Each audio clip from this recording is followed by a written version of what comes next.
Party minority Morcha తరఫున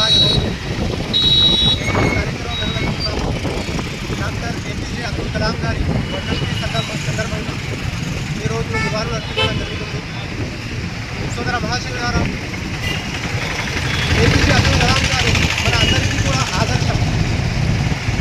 ఆయన మన దేశం కోసం, భారతదేశం కోసం మిసైళ్లు తయారు చేసి మన అందరికీ చూపించారు. సోదర మహాశివులారా, దీన్ని మనము గమనిస్తూ మనమందరం కూడా ఐక్యమత్యంతో సోదర భావంతో ఉండాలని ఈ సందర్భంగా నేను కోరుకుంటున్నాను.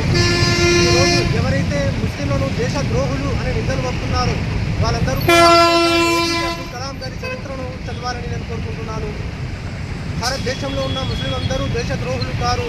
భారతదేశంలో ఉన్న ముస్లింలో ఒకరు ఏపీజే అబ్దుల్ కలాం గారిలా కూడా ఉంటారు అని ఈ సందర్భంగా మనము గుర్తు చేసుకుంటూ మరోసారి ఏపీజే అబ్దుల్ కలాం గారికి వర్ధంతి సందర్భంగా నివాళులు అర్పిస్తూ సెలవు తీసుకుంటున్నాను. తదాస్తు. జై హింద్.